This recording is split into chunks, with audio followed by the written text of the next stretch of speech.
everyone, I'm Abby, and yes, I'm still working on that video, but to tide you guys over, I'm going to be reading one of my childhood favorites, Paws off Cheddarface by Geronimo Stilton.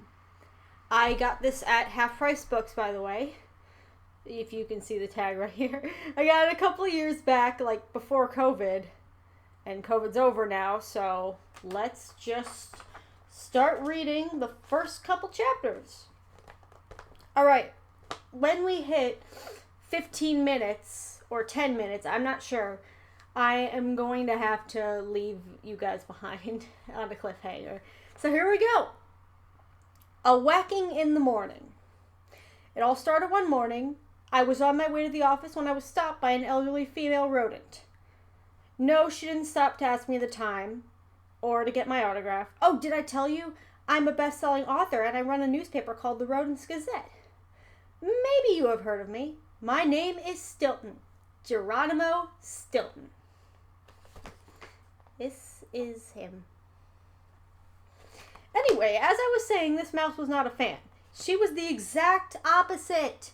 1 minute, she was staring me in the snout, and the next, she'd pulled out her umbrella, then she whacked me over the head. I was in shock. What was that for? I squeaked. The mouse just stamped her paw. Young mouse, you have some nerve. Have you forgotten about the bus stop? She shrieked. I shook my head. I had no idea what this mouse was talking about. You stepped on my paw on Monday morning, she insisted. And you didn't even bother to apologize. How rude! And without another word, she stalked off in a huff. I didn't know what to make of it. I'd never seen that mouse before in my life. Unbelievable. There's a picture right here of the woman. Trouble at the Nibbler. I headed toward the subway. At the station, I ran into a friend of mine. His name is Benny Blue Whiskers, but most rodents call him the Big Cheese. That's because he knows everything there is to know about cheeses. Color, size, shape, and texture. He even invented Mouse Island's famous cheese measure, and his nose is the most famous sniffer on all of Mouse Island. He can smell a cheese Danish baking a mile away. What a schnoz, what a gift. As soon as he saw me, Benny frowned. Hold on, I gotta see what he looks like. Some friend you are, Geronimo, he cried. How could you do that to me last night? Here's Benny, right here. I looked at him confused. Last night? I repeated. What had I done last night? Oh, yes, I'd spent the evening watching television. I'm not usually a real TV mouse, but sometimes I like Tales of Rodents Past. Last night, I saw this episode about cave mice. It was fascinating. I started to tell Benny about the show, but he didn't seem interested. Nice try, Geronimo, he snorted. But you weren't watching TV last night. You were making fun of me down at the Nibbler. Now I was really confused. The Nibbler is a popular diner in town. Sometimes we mice go there for coffee and to shoot the cheese, but I hadn't been there in months. I know I'm not the thinnest rodent in town, but you didn't have to call me a furry whale with a tail, Benny shrieked. You really hurt my feelings, Geronimo. After all these years, I thought we were friends. I looked at him in shock. Cheese niblets. But I wasn't at the Nibbler last night, I tried to explain. That seemed to make Benny even madder. So now you're calling me a liar, he squeaked. Well, that's it. No more free cheese for you. And you can forget about my holiday cheddar log this year, too. I didn't know what to say. My head was spinning faster than the cyclone at the Mousyland amusement park. Unbelievable. I sense a running gag. Tell us all, you rascal. I stumbled into my office, still in a daze. What was going on? Was I losing my mind? Why was everybody picking on me? Then again, right then, the phone rang. Hello, Stilton speaking. Geronimo Stilton. I answered. It was Simon Squealer. He was the most famous radio host in New Mouse City, and his show was all gossip. I hated that stuff. I mean, who cares about all these silly scandals and rumors? I would much rather read a good book than listen to that trash. So, I wondered why Simon was calling me. Today, we are squeaking to Geronimo Stilton, best-selling author and publisher of the popular newspaper The Rodents Gazette. The host began babbling. Yes, you're on the air, Stilton, he finished. I gulped. Me on the radio? Did you say on the air? I stammered. Simon just chuckled. What a paw puller! You're the one who set up this interview! He laughed. Remember you called me on Friday? You said you had some juicy gossip you wanted to tell the public? Some big secret about yourself? Well, go ahead. My listeners are waiting. What is it? I chewed my whiskers. This was crazy. I never called Simon Squealer. I didn't have any juicy secrets to reveal to the public. I really don't have anything to say, I mumbled. But Squealer wouldn't let me go. Don't be shy, you rascal, he insisted. Come on, tell us everything, every shocking detail. I didn't know what to do. Should I make up some gossip? Should I come up with some terrible scandal? Nothing juicy ever happens to me. My sister Thea always tells me that I'm as boring as a slice of plain American at a gourmet cheese shop. No, I couldn't make up a story, but I had to do something. Quickly, I grabbed a handkerchief from my pocket and put it over the phone, then I pretended that there was static over the line. Sorry, I think we must have a bad connection, I lied, and then I hung up.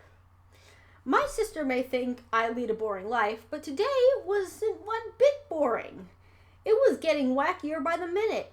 First an old lady mouse clocks me over the head with her umbrella, then an old friend chews me out, now this. I didn't know what to make of it. Unbelievable. Chocolate cheese bites.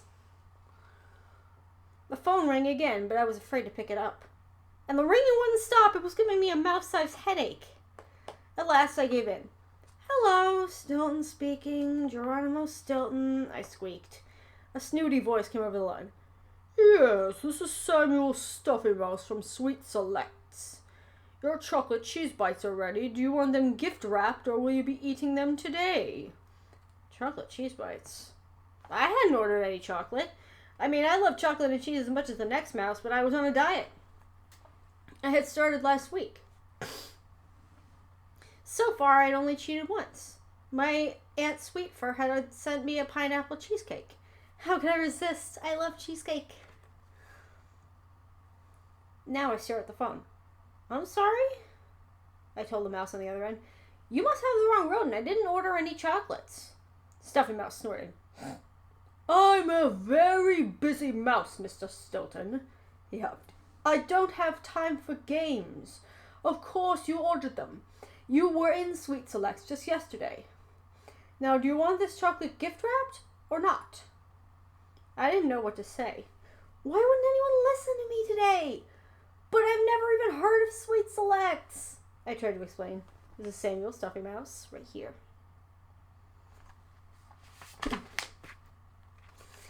For some reason, that made Stuffy Mouse even more annoyed. He began squeaking at the top of his lungs.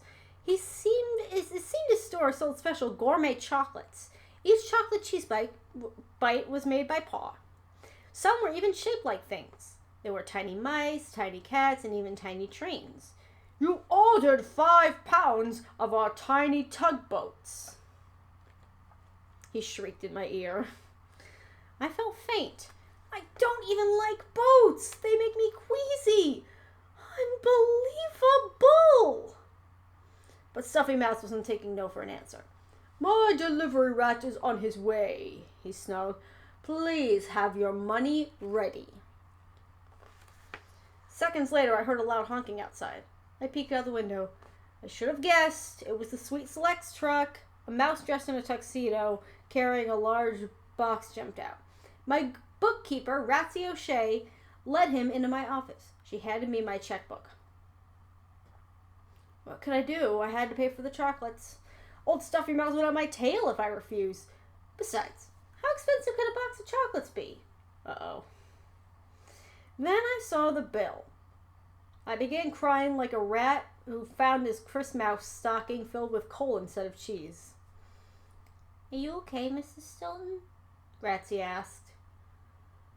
I coughed. I had to pull myself together. I couldn't let Ratsy see me this way. After all, I'm a professional mouse. I picked up the bill, wiped my eyes. I had never seen so many zeros in my life. I'm fine, Ratsy, I sobbed. Just fine. Unbelievable.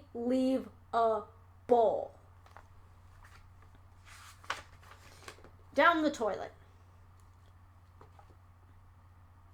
I decided to get some air. I left the office. I bought a magazine at the newsstand. It was one of those mouse hole improvement guides. And that's when I saw it. It was an ad for a toilet called the Flusher Rat. But it wasn't the toilet that caught my eye. It was the rodent standing next to the toilet. It was me. You'll feel like a king on the throne with Flusher Rat. Squeak! Words of Geronimo Stilton. What class? Beware of imitations. Flusher Rat for the sophisticated mouse in fine stores. That's right, yours truly, Geronimo Stilton in the fur. In the picture, I was pointing to the toilet and grinning like I'd just won the mouse lotto. My heart began beating wildly. What was going on? What was my picture doing in a magazine? I looked closely at the ad. My name is Stilton, Geronimo Stilton, it said. I am a sophisticated rodent. I want the best for my mouse hole. That's why I have a Flusher Rat. There is no other toilet like it. In fact, I have some of my best ideas for my books right here on the Flusher Rat. I cringed. Even my whiskers were blushing. How embarrassing! I sat down on the curb to think. Just then a truck rolled by. I glanced up. Plastered to the side of the truck was a huge color poster. I squeaked! It was another picture of me and the Flusher Rat. There were posters of me and that rotten toilet stuck up all over the city. Flusher Rat for the sophisticated mouse, the posters read. I couldn't believe it. I was famous. Famous for going to the bathroom. I was so upset. I felt used. I felt cheap. My life was going straight down the toilet. Unbelievable.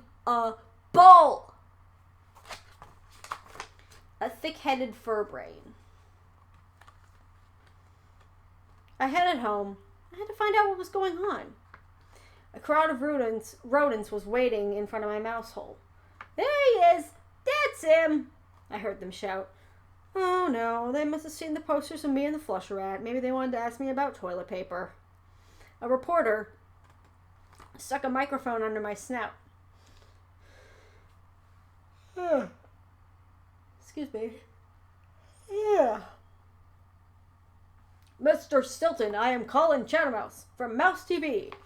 Unfortunately, they don't show a picture of him. Do you really believe that watching TV is better than reading a book? He asked. Cheese niblets, I squeaked. That's ridiculous. Why would I, Geronimo Stilton, say such a thing? I am the publisher of the Rodents Gazette, the most popular paper in New Mouse City. I'm a best-selling author. Only an ignorant, illiterate, incompetent, uneducated, thick-headed fur brain would say something so foolish. But before I could go on, the reporter waved a newspaper under my snout. Well, then how do you explain this? He challenged. I gasped. The front page showed a picture of me holding a remote control in one paw, and in the other paw I held up a garbage can. It was filled with books. Stilton says books are for babies, television is our friend, the headline read. Just then, the phone rang. I picked it up. I shouldn't have. The rodent on the other end gave me some horrible news. I was being kicked out of the press club. Oh, so they did show Colin right here. I was being kicked out of the press club. No respectable newspaper mouse would throw away books, he snorted. But I didn't do it, I tried to protest. Still, it was too late. I was listening to a dial tone. The press club had hung up on me and my membership. Unbelievable. And unfortunately, that's all the time we have for today. Stay tuned for next time. Bye-bye.